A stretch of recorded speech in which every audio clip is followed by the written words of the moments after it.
This is Matt Hurt at Obsessive Viewer on Twitter. This is Tiny at Obsessive Tiny on the Twitters. And this is ObsessiveViewer.com's The Obsessive Viewer Podcast.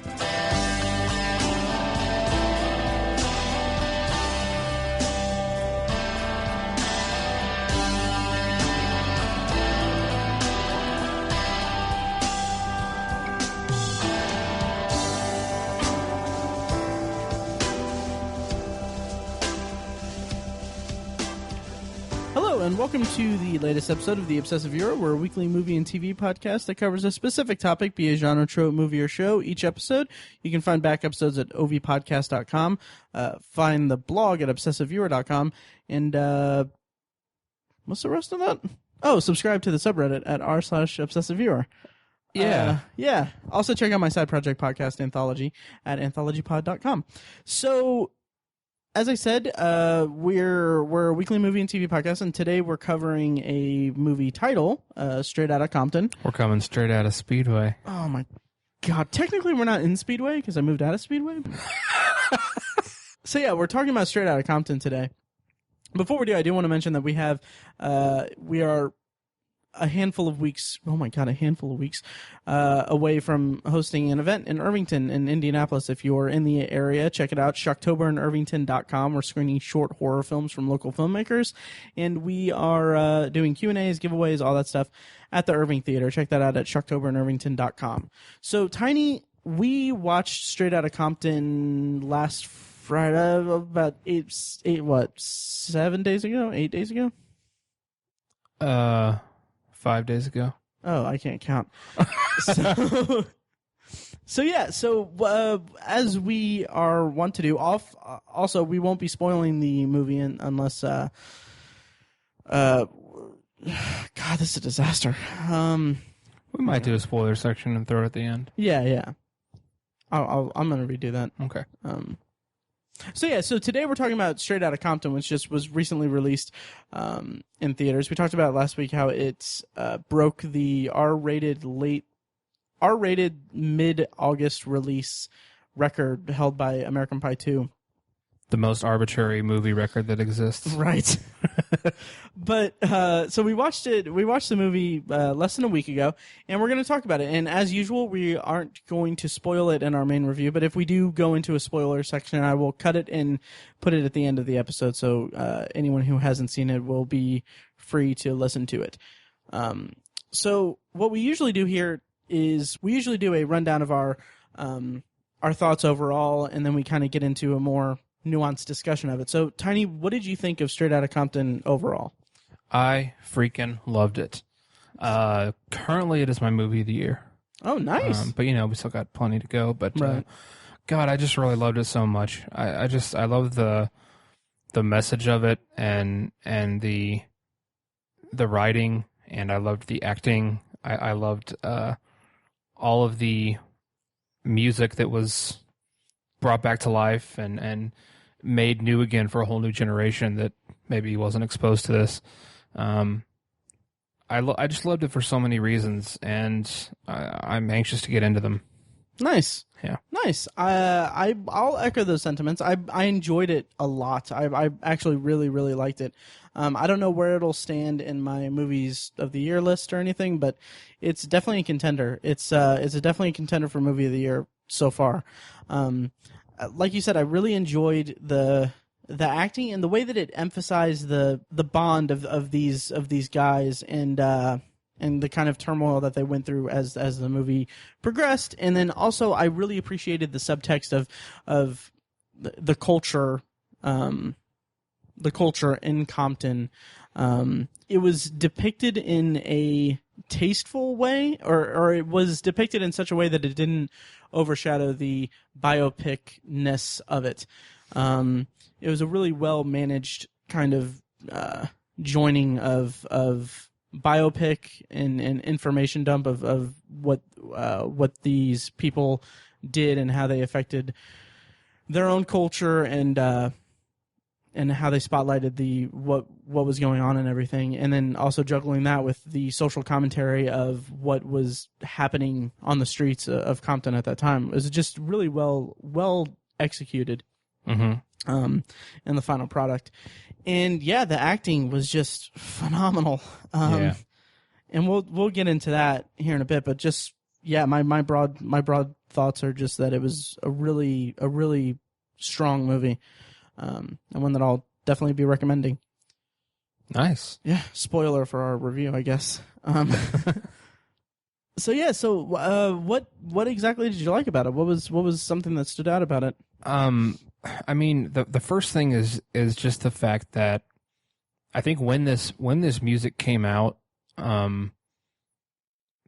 it was just so misunderstood, and I think it's been misunderstood for amongst a certain population ever since gangster rap emerged on the scene.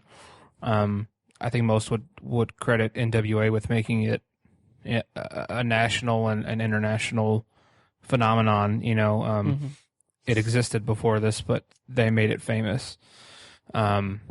People just, there's just been this misconception about specifically N.W.A. that they're just they glorify violence and they glorify a gangster lifestyle and they hate cops and want to kill cops. And I think through this movie they specified their ideals and made them more focused and really made it clear that they're not glorifying their lifestyle. They're expressing how it was to grow up in that culture and what that lifestyle is like. And they don't want to kill cops, and I don't necessarily think they don't hate cops, but they hated the LAPD of the 80s and 90s, who were emphatically racist and undeniably a terrible organization. I mean, right. It's been proven. Yeah. And so I think the movie did a good job of breaking that down. You know, it had an overall theme and a message of this is art, and through their art, they're expressing what they feel and how they grew up and how they don't wish it on others and why it can be a bad thing. And I mean, they have a song on this album, their first album, Straight Outta Compton, that's called "Express Yourself." I was trying to think of a pun to interrupt you, like they was really? Expressing themselves. Yeah.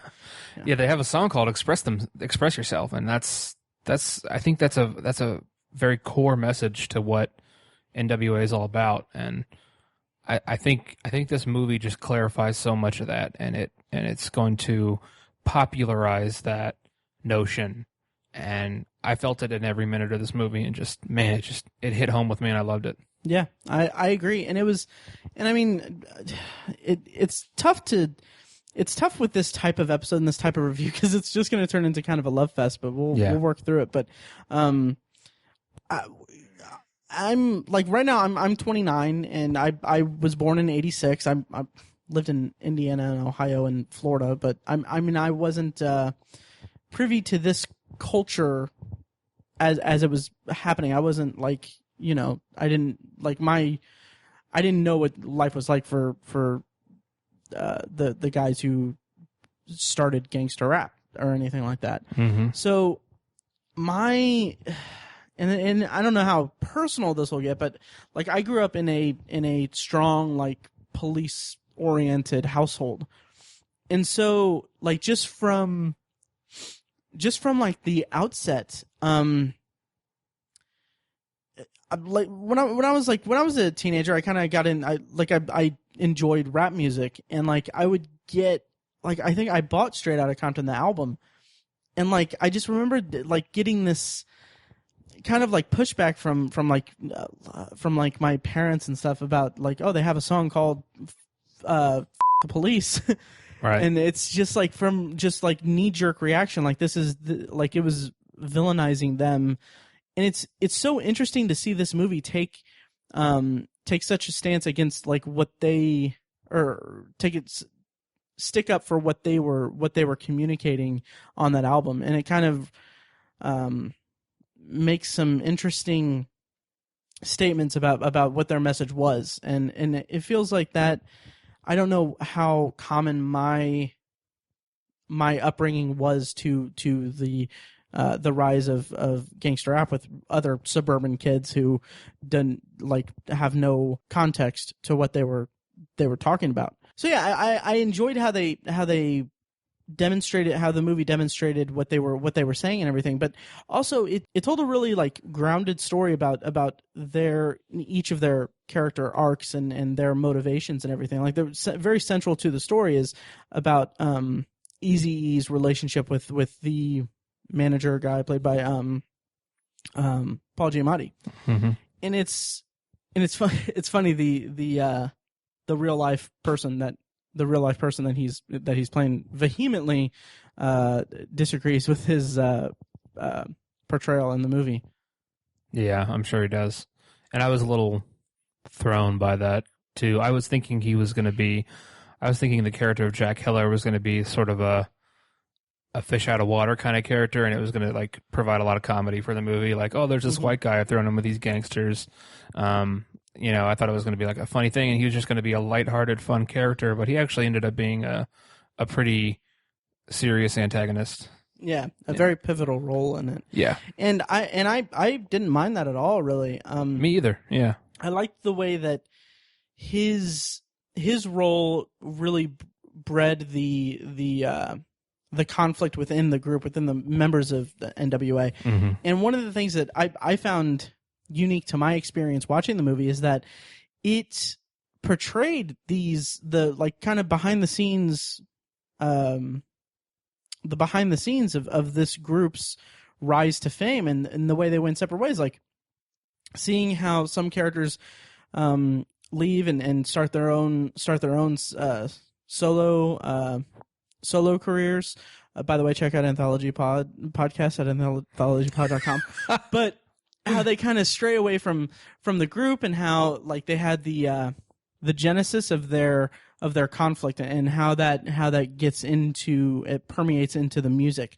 And seeing that, I remember following careers of rappers like Eminem, and I would see Eminem would have a public conflict with another rapper, and they would put out diss tracks, and they would just diss each other and everything. And I remember seeing that, and to see what happens behind the scenes of that, and how that is born on screen. It was really kind of satisfying in a strange way to me. Right. Yeah.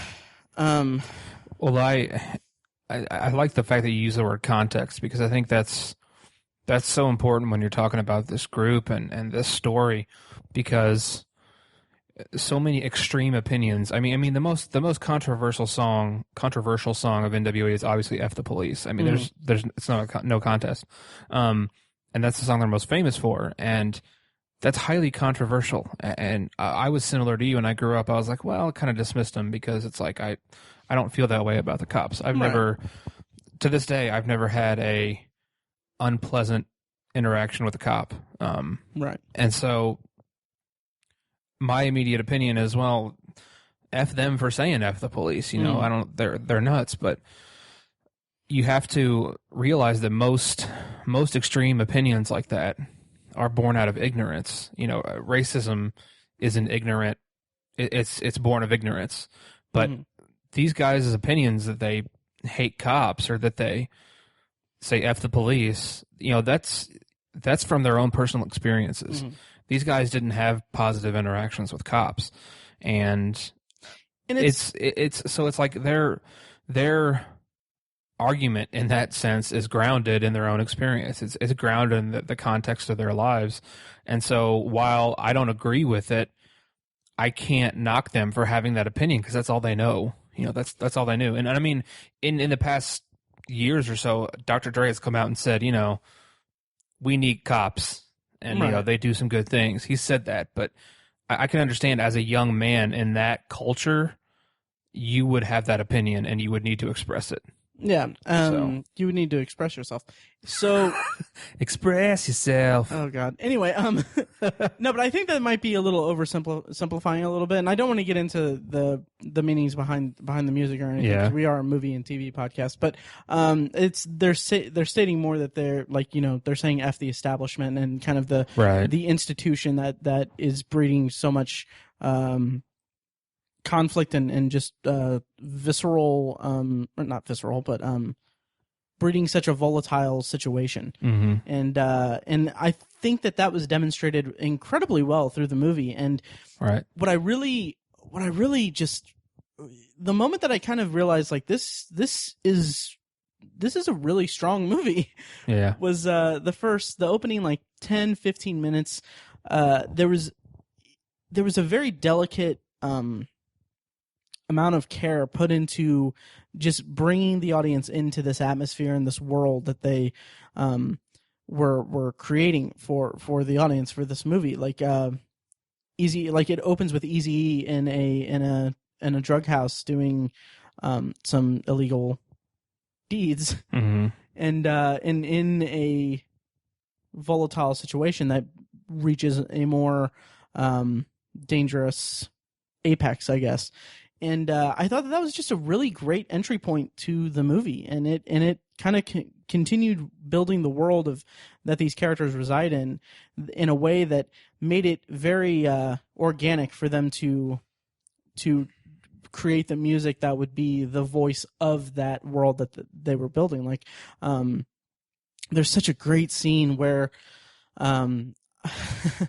Ice Cube, played by Ice Cube's son, O'Shea Jackson Jr. Yeah, just phenomenal performance. Oh, he was so good. Yeah, we'll get into that, but there's such a great scene. Like his introductory scene is he's on a bus and his classmates are throwing up gang signs at these. I think was it a blood?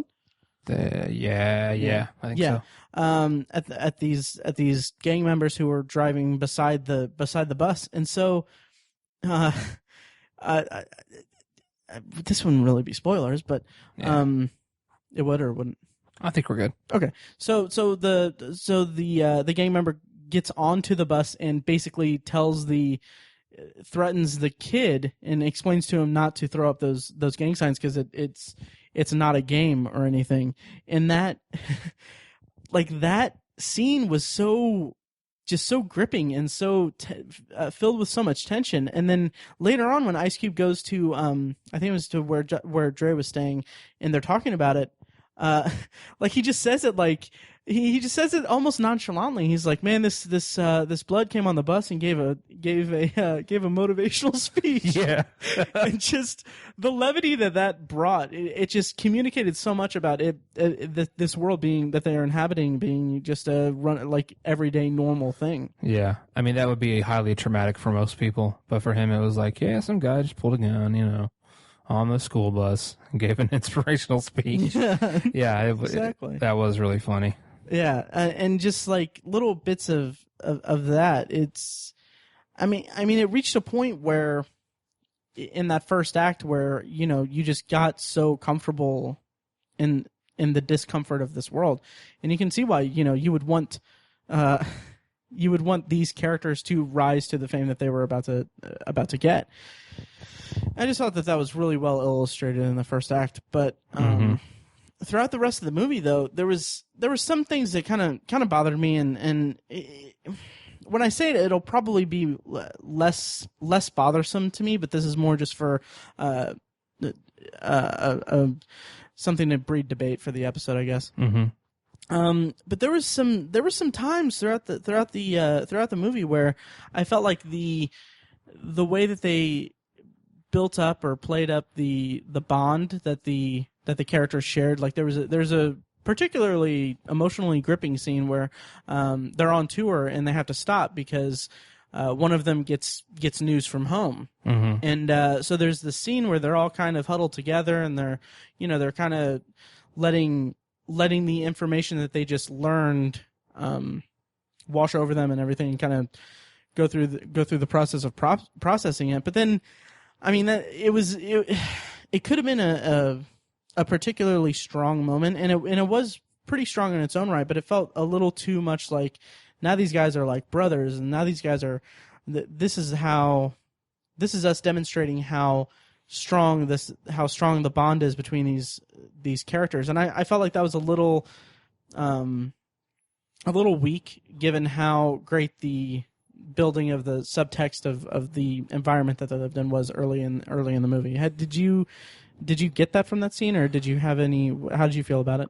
Yeah, I thought it had a little bit of flaw to it. I think it was a little cliched as well. Mm-hmm. I mean, it's. I can't fault it too much because what do you really say in that situation? You kind of have to comfort the person who's going through the trauma, and you'll say just about anything to make it right and make them feel better.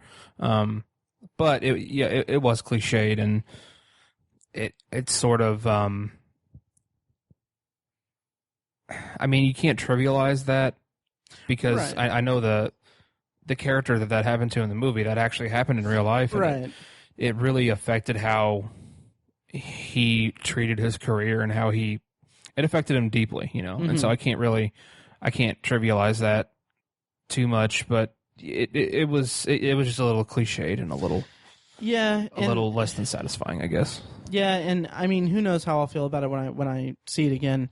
But I mean, I just kind of came away from it feeling like that one scene in particular kind of felt a little disjointed from the rest of the movie, because I feel like, and they don't need to trivialize it or anything like that, but I felt mm-hmm. like I can't remember the exact dialogue, but I just remember thinking that the dialogue kind of came across as a little too on the nose. Like they could have said a lot more if they kind of left some of that to subtext.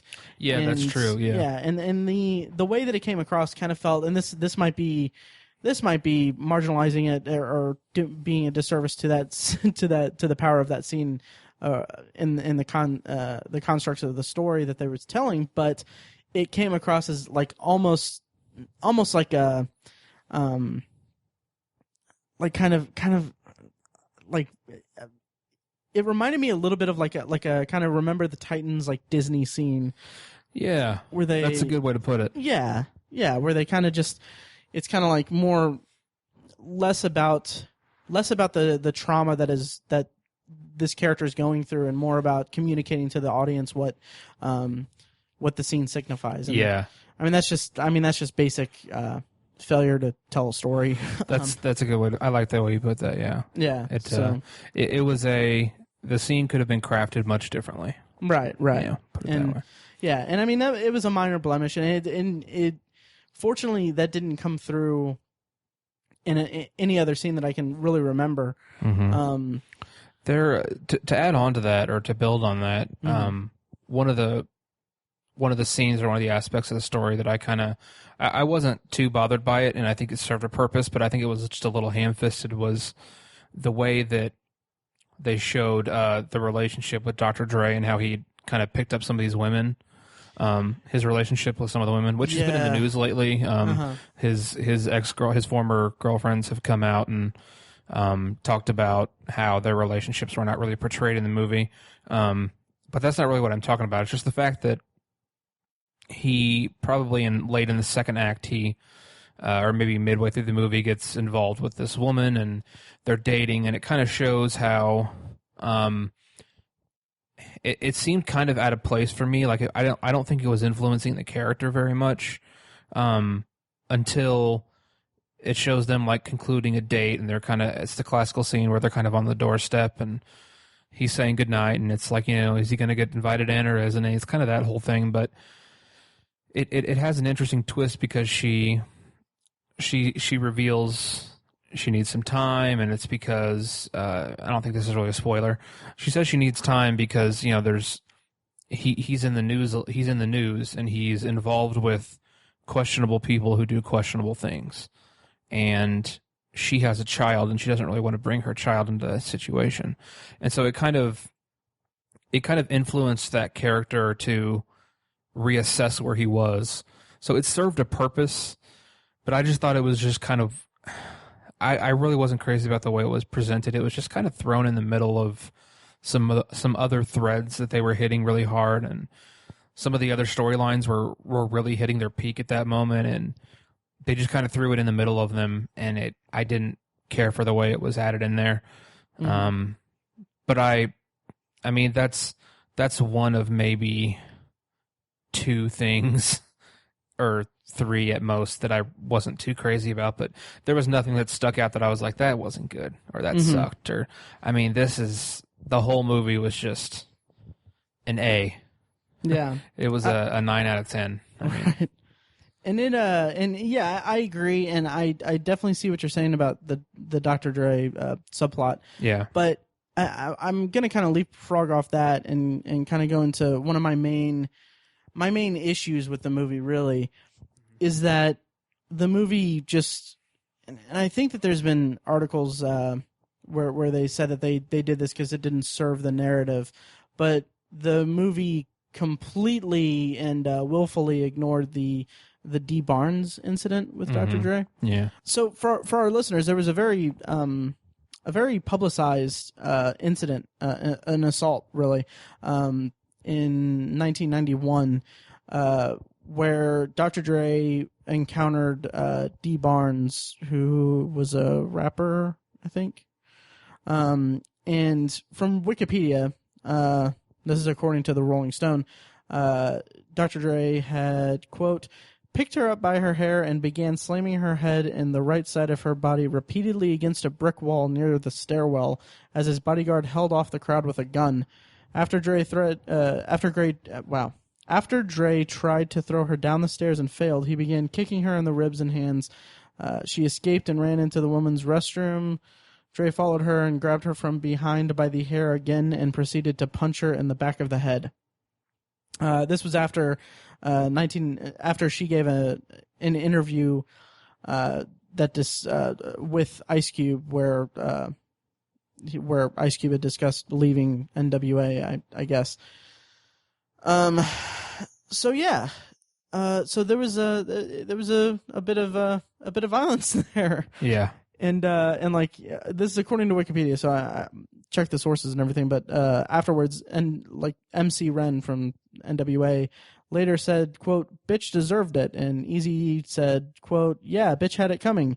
So, and I mean, and I've heard that Dr. Dre has since apologized, yeah, and everything. But just I feel like in a movie about N.W.A. that follows, from what I can tell, that follows N.W.A.'s story just really closely, while also being produced by Dr. Dre and Ice Cube. Yeah. To have it just willfully ignore that very public and very major piece of history feels a little disingenuous and a little too. I didn't like it. I would have rather they did something with it. I don't know what they could have done with it, since Dr. Dre is a part of it, and it's. Mm-hmm. But I felt like that kind of created a big thing about the movie is how their music was a reflection of their environment, and how it was misconstrued as a violent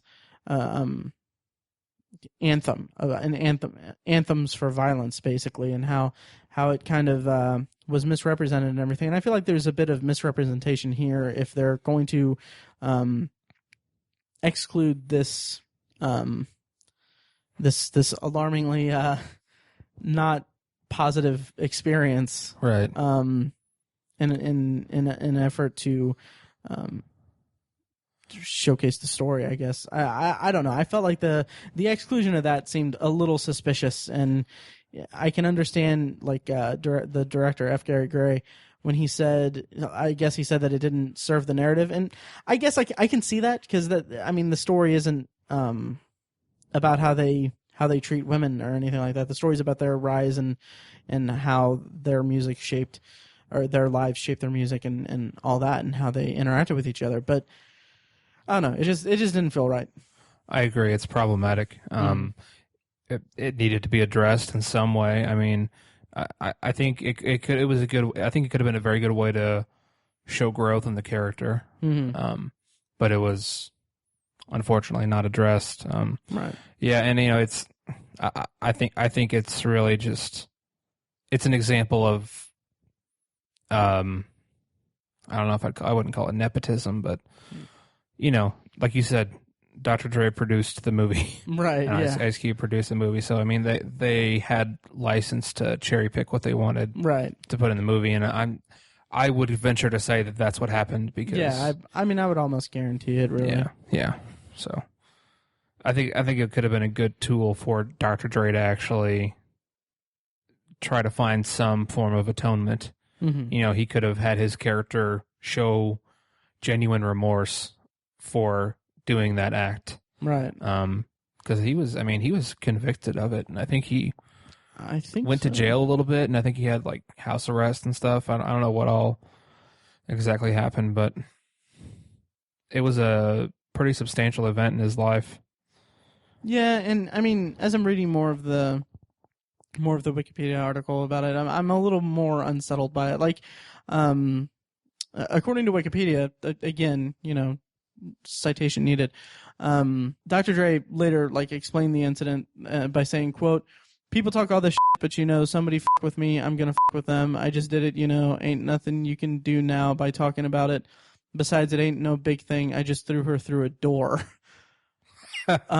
Wow, that's not very remorseful, right? And I mean that was I don't know when that quote was. I think that was soon after it. But D. Barnes sued in February of '91 and told a reporter that, quote, they've grown up with the mentality that it's okay to hit women, especially black women.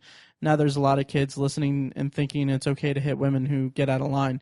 And I think that quote in particular is why it bothers me so much, because it is kind of an omission that could have been in a movie that sets itself so high on depicting the true motivations of these characters. To omit that, presumably, I don't know if it was because they didn't want to bring it up for sake of Dr. Dre's character, but to omit that is kind of a gross exclusion and a bad way to avoid depicting or telling even a morality tale or something, or bringing to light an issue that I'm sure is probably, domestic violence and everything like that. Not that was really domestic violence, but violence against women is kind of, the rap culture isn't too kind on women even today, from what I can tell. But right. Yeah, to kind of omit that and not address it is kind of weak. Disingenuous. Yeah. Yeah. Agreed. Yeah. So anyway, we can move on. It's just a shame that when tackling that character subplot, they forgot about Dre. So oh my God. So sorry. Yeah, so one of the strong suits that I wanted to bring up, at least in my eyes, was just the structure of this story. Because when I was looking to buy tickets and stuff, I saw it as a 2.5 hour movie. Right. I was like, really? They made this a 2.5 hour movie? Jeez. But and you told me about it, and what happened after that? You told me the runtime of the movie, and I said something about that, didn't I? You did. Yeah. You did. And do you not remember? Okay, I just remember what it is. I was like, wow, Straight Outta Compton is 2.5 hours long, and then you went more like a detour out of Compton. Right? Because it's so long. Yeah. But it didn't feel that way. It was I really didn't. Yeah. Despite your dumb joke. Gene, brilliant joke. But go ahead. So what was the strong suit, Tiny? Just the fact that it did not feel like 2.5 hours at all to me. It felt like an hour and a half. I mean, it was paced so well, and I feel like there was not needless dialogue and superfluous scenes or anything like that. Everything served the story or served the characters, and I mean that's like kind of hard. Not only is it a really good sign that a movie's a quality movie, but it's hard to do. Yeah, I mean usually you got at least some kind of like nonsense somewhere throughout the movie, but I mean to me, pending a rewatch, upon first initially watching it seems like everything is just a significant moment in the movie, and it serves the story. So I mean, that was really impressive to me, especially in a like a biopic like this with multiple characters and all that. It can be hard to balance it all. It was really well done. The writers did a good job.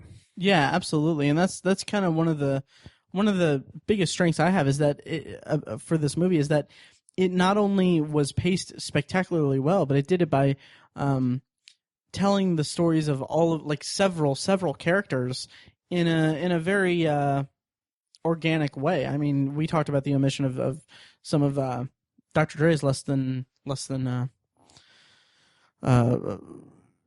stellar activities, but the arcs of all the characters within the confines of the movie, without looking into the true stories or anything, it followed really strong trajectories and very flowed very well, and at times a lot of them were juggled a lot, and it was very pleasant, I guess. And at the core of it was the relationship between Eazy and is it Jerry?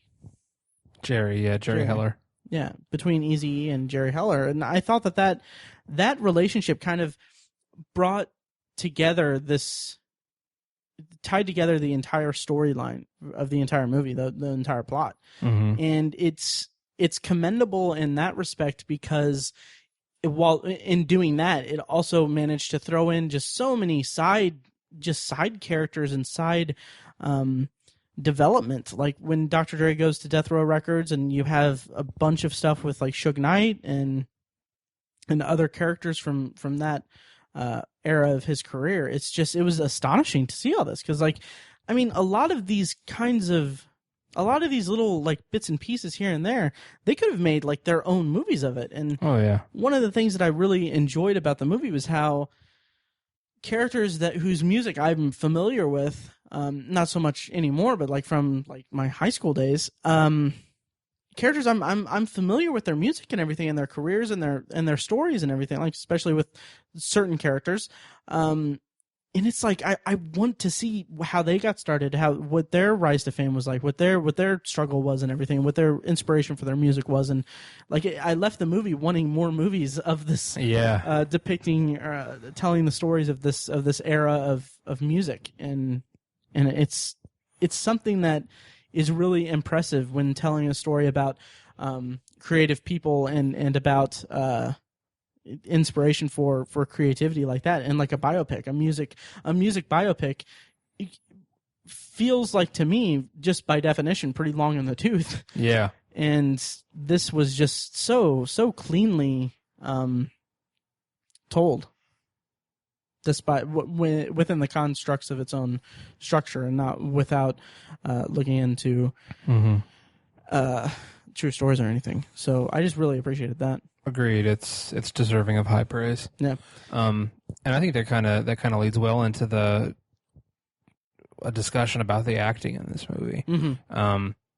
I mean, just to focus on the three primary characters, who are the three most famous members of N.W.A, Ice Cube, Dr. Dre, and Eazy-E, played by O'Shea Jackson Jr., Corey Hawkins, and Jason Mitchell, respectively. Mm-hmm. Those were, I think, the three strongest performances in the movie. No. Of course, a case could be made for Paul Giamatti as Jerry Heller, who I loved in this movie. He was fantastic too. But I'm just most impressed by those three actors. I've never seen any of them in anything else. I believe this is O'Shea Jackson Jr.'s first role, maybe. Probably. I think it's his first role, which that's shocking because he was fantastic. And I think we can just kind of start with him because obviously he has a huge stake in this movie because, he's portraying his own father. And it's not a big stretch to have him portray his own father. Right. But still, I think that it was just kind of, it could have been easy for him to kind of show up and just be like, well, I look exactly like my dad, so that's good enough. I really felt, the Ice Cube from the late 80s and 90s coming through in this character. I mean, it wasn't about, it wasn't about what he looked like. I wasn't sitting there thinking, man, he looks so much like his dad. Right. Which I thought that, like, initially I was like, oh, wow, he looks a lot like his dad. Yeah. But from there, I did not think of him as O'Shea Jackson Jr. I thought of him as Ice Cube. He really just dove into that role. I have no idea how he is outside of this movie. I don't know if he's in real life, if he's actually quite a lot like his father or not, but he really embodied that attitude. And there's one of my favorite scenes in the movie is when the character of Ice Cube is doing an interview at his home with someone from the media, he kind of goes off on a tirade, and I was like, that is Ice Cube right there. He just nailed that perfectly. I just loved his performance in this movie, and I loved what his character was about. How his embodiment of that artist, and Ice Cube as an artist, which I think was also well presented in this movie. I just loved his performance. Oh yeah, and like according to the trivia on IMDb, O'Shea Jackson Jr.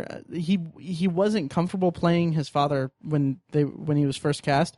But after lots of training and help from his coaches, he says he is the only one that should portray his father in the movie, not anyone else. He actually prepared for 2 years for this role. Wow. And partially because Ice Cube didn't want the appearance of nepotism in casting. Nice. And it shows through, because I mean, I don't know if this is just. I don't know what kind of career he'll have after this, but I hope that he takes whatever roles he gets and does them as well as he did this. Me too. Because I don't know any other way. I have no other context for his acting abilities, but he nailed it in this. He was absolutely phenomenal. Yeah. And to me, the other shining performance out of those three characters was Jason Mitchell, which I did throughout the movie have the token reaction. I was like, he looks exactly like Eazy-E. Yeah. I mean, it was kind of eerie. Yeah, how much he looks like him. Oh yeah, absolutely. And I think a lot of that's due to like the sunglasses and the hat. But oh yeah, but it was still like just like the way that he looked was just so on point. Yeah. I would say that he's the best performance in the movie for me. Definitely. Yeah, and I mean he has the stronger emotional story, and he's more central to the plot than really anyone else. But I mean, oh my god, that performance was fantastic. Right. I mean, the way that Jason Mitchell just embodied the conflict between Eazy-E and Jerry Heller at certain moments, especially in the third act, and the way he conflicted with the other members of his group, which is something that actually happened, but it felt so organic through his performance, and the other actors too. I'm not trying to take anything away from them, but he just embodied the character so well. Eazy-E was the kind of the de facto leader of this group. He was the focal point of N.W.A. And I not once throughout the movie did I doubt that during the performance of Jason Mitchell. He hit it out of the park. He did. And seeing like his growth throughout the movie, and like there was like the opening scene establishes him as, you know, kind of a I don't know how to characterize that opening scene, but kind of as kind of like not shy about, you know, being in a volatile situation or anything like that. Like he has a not necessarily level head, but he's got some brass balls. And seeing that scene kind of reflected later in the movie in a particularly dangerous scene involving Suge Knight. Like that scene is mimicked closely with different results, and like by that point you're so on board with this character and you feel for him and everything. And then from there it goes to a scene where I won't give away what it is, but do you remember like when he's talking to Jerry and he says like he suggests a course of action to rid their troubles? Yes. Yeah. That scene was played so well for me, because the implication of gangster rap and the music that they're putting out is that they're not really the implication of it, but the reaction to it is that they are perpetuating violence and they're hardcore and they'll they're gangsters. They're gangsters. Yeah. Exactly. Mm-hmm. And to see him reach a point of such a low point to where he is angry and he puts forth this idea, and it's not like a posturing maneuver at all. It's a this is the only way to get out of this situation, and it comes from such a place of listlessness, I guess, or of being cornered, and it was just really well done, and it could have been played for so much melodrama and so much drama, really, but it came from a really character place, and I really liked it. I really dug that. Absolutely. And then, the other stand, I think, was Corey Hawkins playing Dr. Dre. Ironically, I think he's the one who looked the least like the person he was portraying. He really doesn't look anything like Dr. Dre. But he did a terrific job throughout the whole movie. He could have, I think his character kind of could have fallen through the cracks, I guess, in a different biopic that wasn't produced by Dr. Dre, right? Because I think kind of the tent poles of the group are sort of are Ice Cube and Eazy-E, because they conflicted with one another, and that's the original rift in the group, and Eazy-E is kind of the leader, but Cube's really the more artistic of the two, and kind of the tortured artist who really has something to say. And Dre was, he was in the background from the get-go. He was more of a producer, and I think that's a role he's really embraced more in his career, especially over the last decade. He put out his first album in a decade a few weeks ago, right? Which was recorded in secret. Yeah. So he's. I'm not trying to take anything away from Dr. Dre. He's incredible, and he's just kind of known more for his. He's known a little bit more for his solo career, I think. And starting the careers of countless people and influencing so many people. Right. But Corey Hawkins was terrific. Yeah. I loved his performance. Just great. Yeah. He, you could almost, if you were to pick apart this movie, you could almost say that an entire movie could have been made just from Eazy and Ice Cube's rift in N.W.A. and how that played out, and then have a completely separate movie that details Dr. Dre's outing to or deal with Suge Knight and Death Row Records, and then just the road to getting to where he starts Aftermath. Like, that could have been its own movie, and maybe at times there were a few moments where maybe it felt a little like, okay, this movie's about N.W.A. We haven't seen Dre in a while, so let's show him making music with Snoop Dogg. But so at times it kind of felt a little bit disjointed there, but I was still so into it and so invested in that character's story. Yeah, and it all kind of ties back to Eazy and Jerry. Throughout the movie anyway, so it's not that much. But another high point for me, and I mean, we can kind of wrap it up soon, but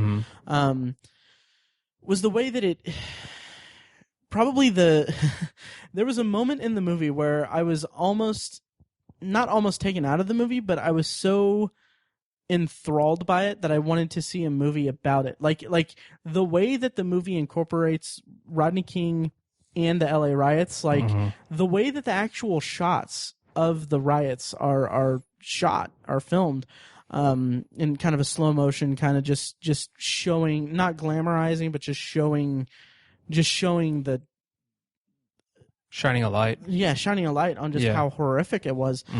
I want F. Gary Gray to direct a movie about the LA riots. Oh, I'd watch that in a heartbeat. Oh my god. And seeing how that tied into each character's motivations and their storylines and everything was really powerful, and it was a really great way to kind of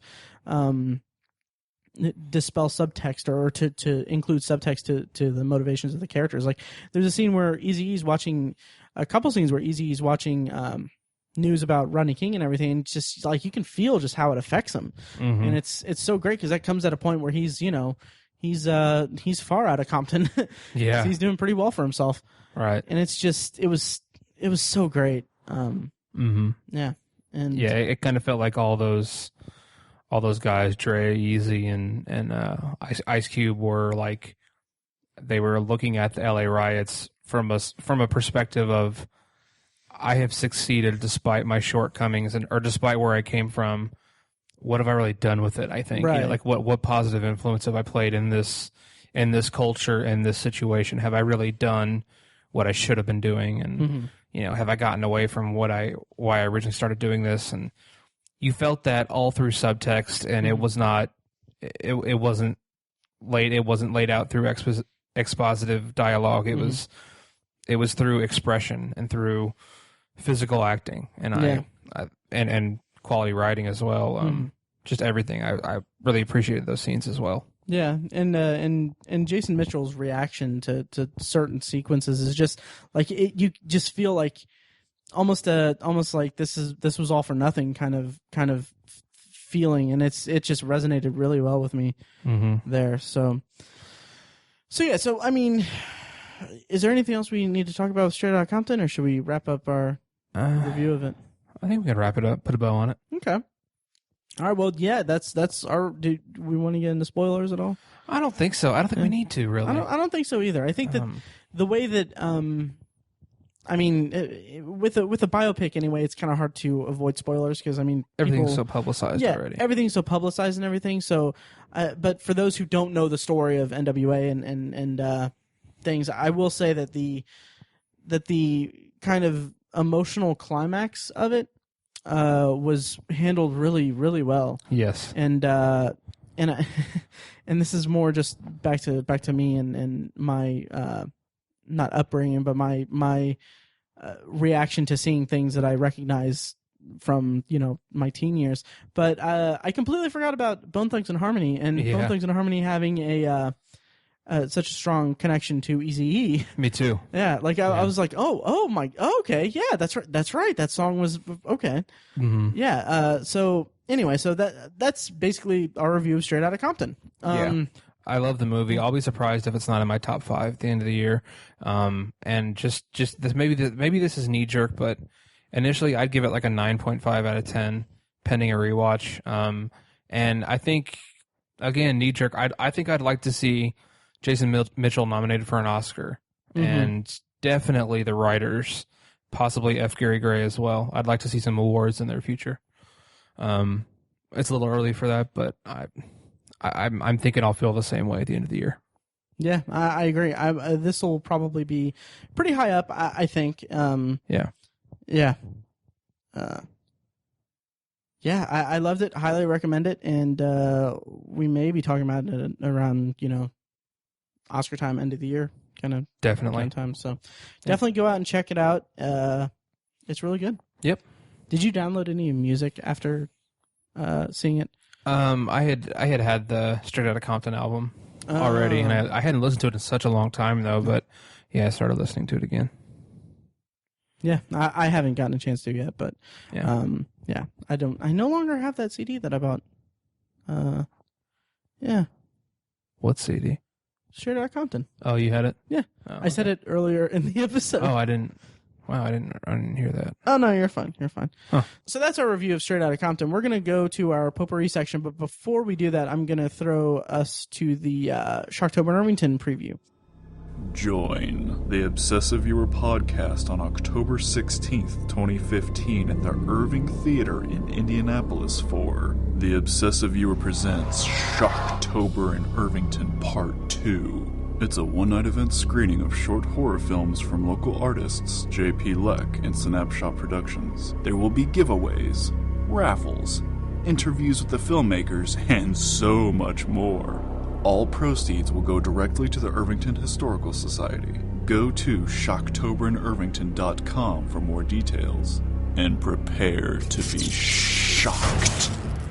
So now with the review of Straight Outta Compton behind us, we're going to do Potpourri, which, if this is your first time listening, Potpourri is the section of the podcast where we talk about whatever we want, as long as it smells good. Basically anything that we watched, are looking forward to watching, any thoughts on the industry as a whole, anything like that. So, Tiny, how much do you have for Potpourri, by the way?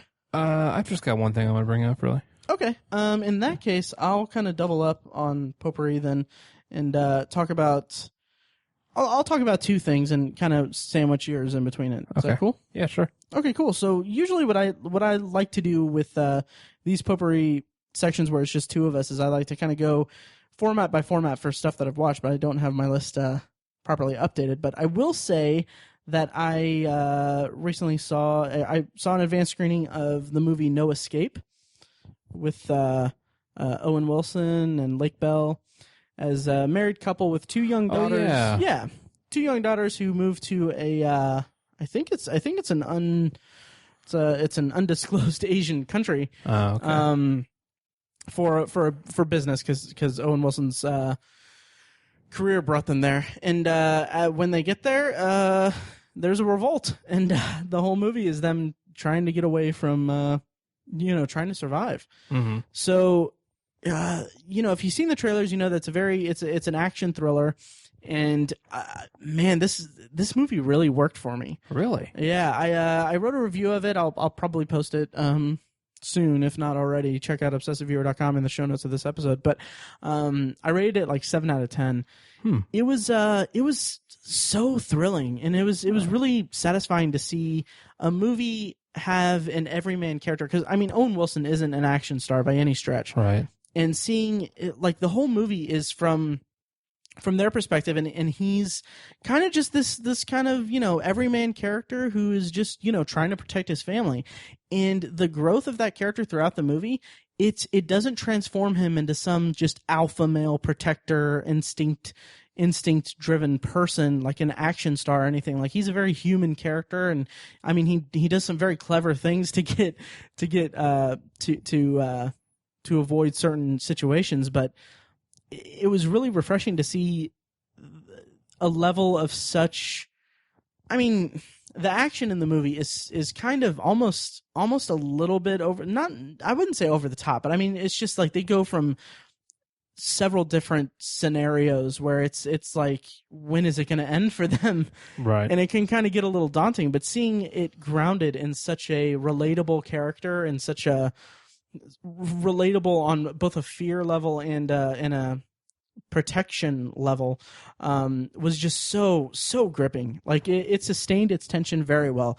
So I really enjoyed that aspect of it. It kind of had some blemishes here and there. Like, there's Pierce Brosnan's in it as a kind of a seasoned traveler who kind of helps them escape certain situations or all that.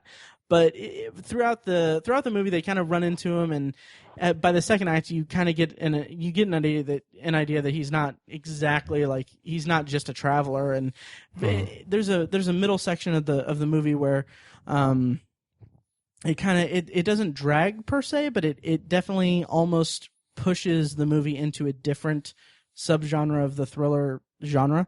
But it doesn't detract too much from it. And it's brief enough that it goes right back to where we were before. But it was noticeable. It was a noticeable hiccup, I guess, in the story. But I will say, and this will be my final thought, and I'll throw it to you for Potpourri, Tiny. But I was at a screening for it, and I noticed before the lights went down that, like, there was a family that came in with young children. Yeah. And they sat kind of toward the front row, and then there was a moment in the movie after, if you've seen the trailer, you've seen that there's some pretty heavy stuff that goes on throughout the movie. Yeah. And there's some really gripping set pieces, but there's also a few just like really, really intense moments, both from a character perspective and from just a action perspective. And like I can't, I don't want to, I'm not overselling it. Like it was a very tense movie, and it was something that just was really gripping. But there was a moment toward the end of the movie where it's basically like the climax of the tension of the movie, where this family got up and walked out. Wow. And with good reason too, because it was disturbing, and it was just really unnerving is what I could say. Like I was so gripped by it that the person I saw it with, I kind of pointed and was like, they're leaving. It's like, yeah, they shouldn't have come here in the first place. But so it was. I recommend it. Definitely check it out. No Escape. It was a really tense experience, and I really enjoyed it. Wow. You saying "wow" reminds me of the Owen Wilson "wow" compliment. Have you seen that? Oh, wow. Oh, wow. Yeah. Anyway, Claire's mom made me touch her hooters. I am not excited for that movie at all. Oh, really? I wasn't, anyways, until your review. But it just looks so generic to me.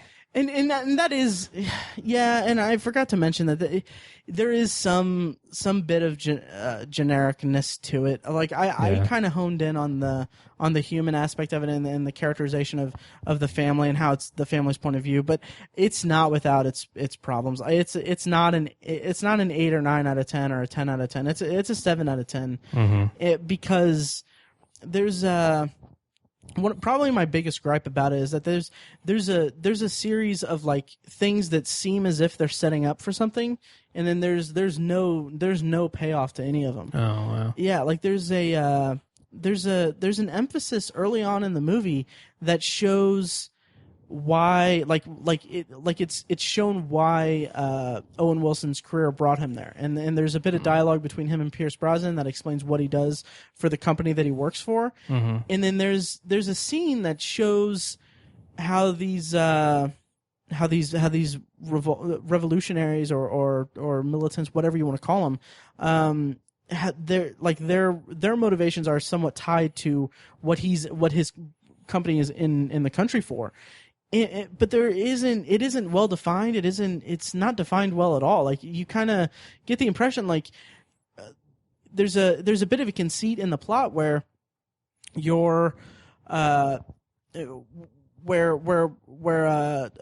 Owen Wilson's family is our vessel to what's going on, and so they don't speak the language, so no one knows what the hell is going on, and there's a bit of ambiguity to their motivations, which is fine because they are they're our entry point into the story, and that makes it a more gripping story and everything. But it's at the cost of making these radicals that are overthrowing their government, like you're not clear exactly why they're doing it. You don't really have much development to their motivation. So whenever they run into the antagonists of the movie, it kind of seems like a almost rote action set piece. Like if it was like an action movie, it was all henchmen, and there was no figurehead or no main reason for it. It made for kind of hollow antagonists, but it made up for it by the thrilling relatability of the characters that we followed throughout the movie. Okay. Yeah. Cool. Yeah. So I still say check it out, but I mean, don't think that I'm selling it as the best movie of the year. Oh yeah, yeah. It's no Straight Outta Compton. Okay. It's Interstellar. Go ahead. God damn it. Which I also rated 7 out of 10. Go ahead. Sorry. What I have for Potpourri is something I'm actually looking forward to. Oh, nice. But because I just keep talking about stuff that I've seen, which I guess there's nothing wrong with that. But it's funny because it's already out, but I just haven't watched it yet. I'm really excited for HBO's miniseries that they do every August, Hard Knocks, where they follow an NFL team all through training camp. It is such quality television. I mean, it's so fun to watch, and it's exciting. It's thrilling. It's heartbreaking. It is so hard to watch these men give every single inch of what they have to becoming a professional athlete, and then just because of any particular reason, they're cut from a team just like that at the snap of a finger. It's just heartbreaking to watch, but it's also incredibly compelling, and it's it's a kind of it's a guessing game throughout. It's who's going to make it, who's not, who's important, who isn't, and just to see what kind of lifestyle you have to lead as a professional athlete is really an incredible thing to watch. We obviously glorify athletes in this country, and they're paid. Many people would say that they're paid so well, and many people would say they're incredibly overpaid. Mm-hmm. But for me, when I watch this documentary every year, it makes me think that they're not overpaid. Because the people who are making tens of millions of dollars are only a select few in the league. There's so many that only make $300,000, $400,000 a year, which is a lot of money, but you got to think they work 6 days a week and they travel every week, at least for 18 weeks out of the year. But I mean, it's just what they have to give to a team and what they have to give to these franchises is really, really remarkable. I could not do it even if I was skilled in the way they are. I couldn't do it. I couldn't live that lifestyle. And this documentary series presents that really well every single year. So it depicts. Does it follow like a specific team or follows one team every year? Okay, who's the team this year?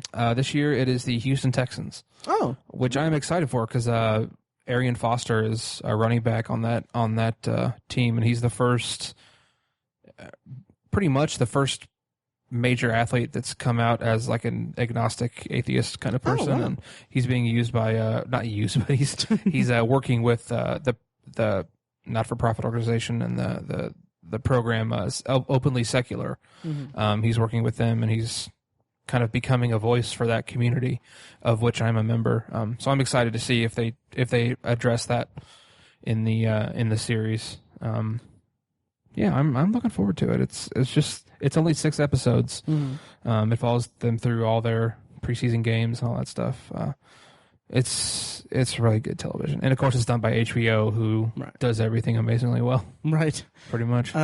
True Blood. So, well, you know what I mean, Maddie. I got you. But Aaron Foster, he wasn't one of the guys from The Dark Knight Rises, was he?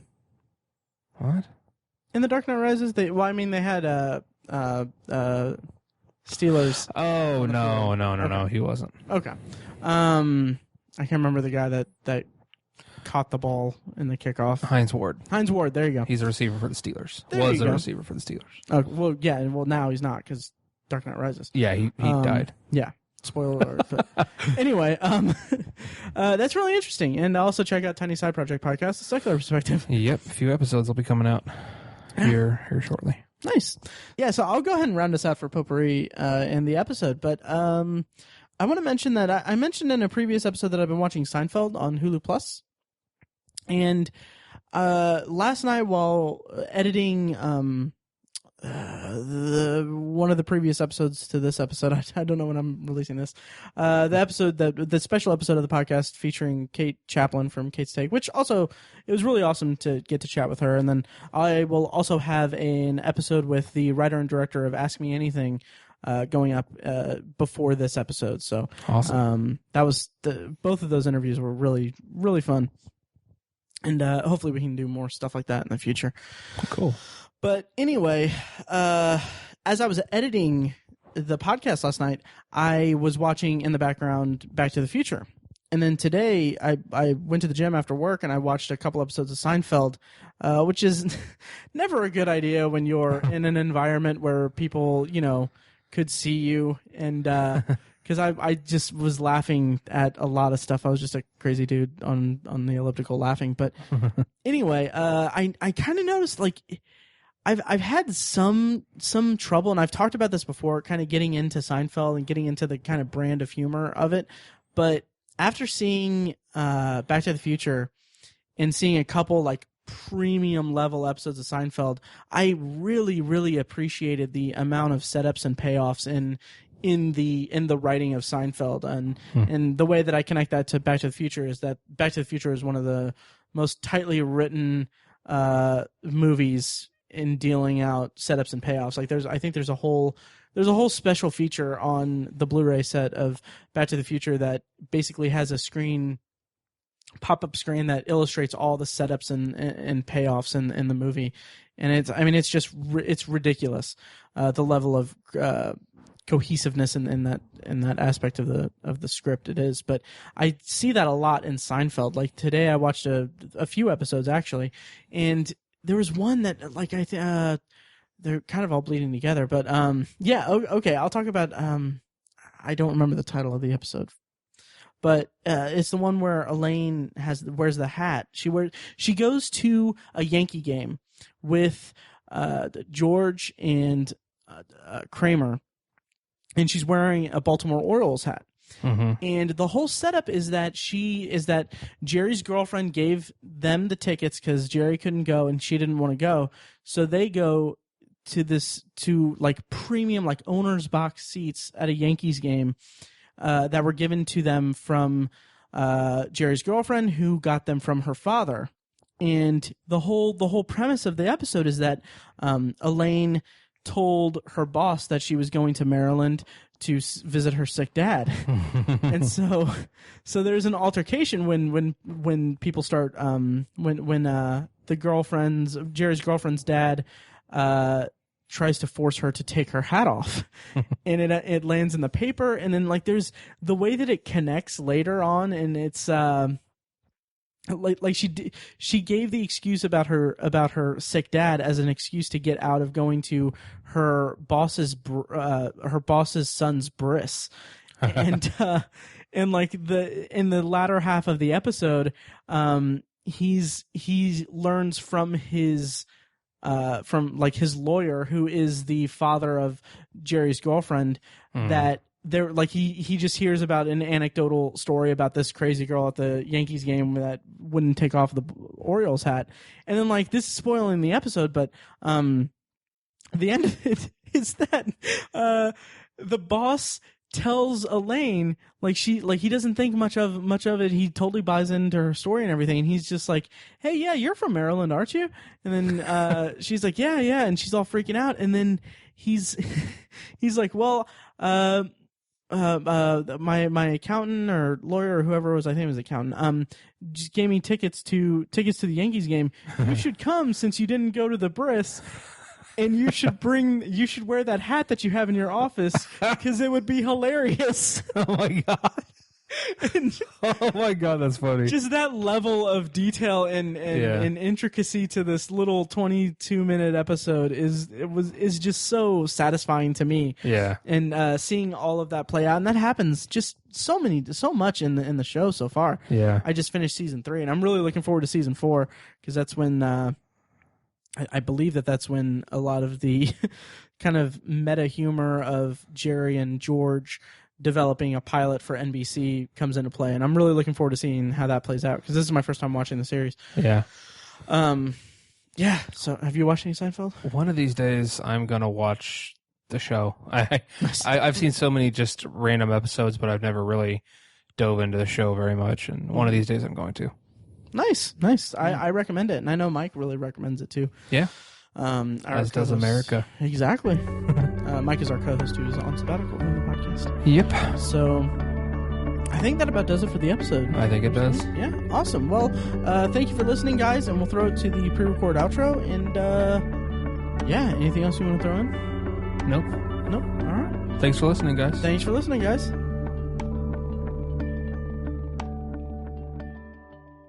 So yeah, that's cool. And I'll I do want to say that most people in this country glorify athletes. Yeah, most people. I don't really. Oh yeah, and I also wanted to say, and this is such a dumb joke. This is so dumb.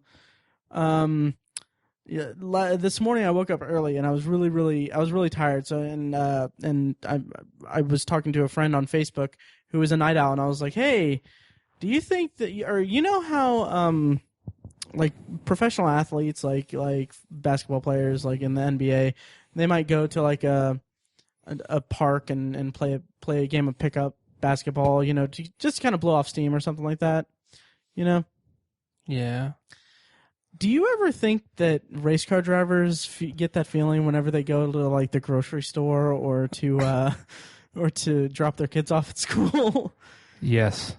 Oh, good. Yeah. Yeah. Gosh, who was? I think maybe it was Marco Andretti. Mhm. Somebody, a famous race car driver, doesn't have a driver's license. Oh wow! Because he's gotten so many tickets and gotten in so much trouble for like having a super nice car that he drives like 150 miles an hour down the highway wherever he's from, and he's gotten in so much trouble he like doesn't have a driver's license. Jeez. Yeah. So, could be. Yeah. You're joking, but it happens, Matt. It's not funny. This will probably all be in the tag, but yeah. Anyways. Yeah. So. Thank you for listening to The Obsessive Viewer, presented by ObsessiveViewer.com. You can find more of our episodes at ovpodcast.com, and you can subscribe to the show on iTunes, Stitcher, or your preferred podcast app. The Obsessive Viewer's theme song is An Eclipse of Events and is provided by Loudlike from their EP Mistakes We Must Make. You can find that and more great music from them on iTunes and like their Facebook page at facebook.com/loudlikemusic. Any and all feedback on the podcast is encouraged. You can email the hosts individually at Matt, Tiny, or Mike at ObsessiveViewer.com, or send an email to the podcast in general at podcast@ObsessiveViewer.com. Check out the Obsessive Viewer blog at ObsessiveViewer.com, where we post movie and TV reviews and the occasional editorial about the business of entertainment. You can also like us on Facebook at facebook.com/TheObsessiveViewer and follow us on Twitter at ObsessiveViewer, at ObsessiveTiny, and at IamMikeWhite. If you want more obsessive content in your life, check out our sister site, ObsessiveBookNerd.com, for book reviews, author spotlights, and a general celebration of reading. Finally, if you're philosophically curious, check out Tiny's side project podcast, The Secular Perspective, which explores the concepts of faith, religion, and existence from the perspective of secular hosts. You can find that at thesecularperspective.com and subscribe to the podcast on the podcatcher of your choice. Again, thank you so much for listening. We love you. Be excellent to each other.